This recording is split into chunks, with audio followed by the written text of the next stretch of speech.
In the summer of 1876, the Balkan Peninsula burst into flame.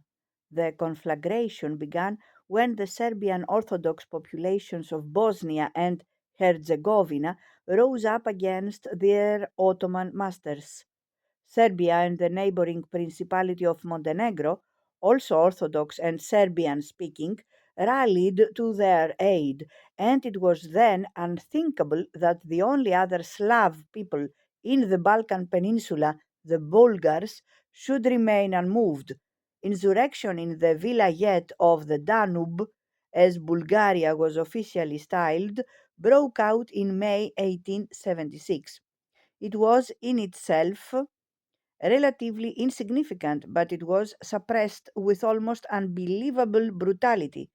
In the village of Barak, which after a brief resistance had already surrendered, most of the male population was butchered. Women and children were herded into the village church and school, both of which were then set on fire.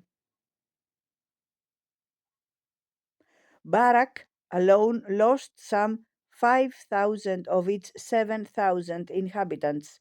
It was estimated that the total number of Christians massacred in that 1 month fell not far short of 12,000. The news was received with horror throughout the civilized world, particularly in Russia, where the Tsar instantly voiced his solidarity with his co religionists. In London, the Bulgarian atrocities were the subject of a furious pamphlet by Mr. Gladstone, at that time out of office, who also castigated the pro Turkish policy of the Disraeli administration. The revulsion, expressed on all sides, had its impact even in Constantinople, where some 6,000 theological students staged a mass demonstration demanding the dismissal of the Grand Vizier and the Chief Mufti. Sultan Abdulaziz capitulated at once, but the demonstrators, and indeed the people as a whole, remained unsatisfied. From that moment, according to the British ambassador, the word constitution was in every mouth.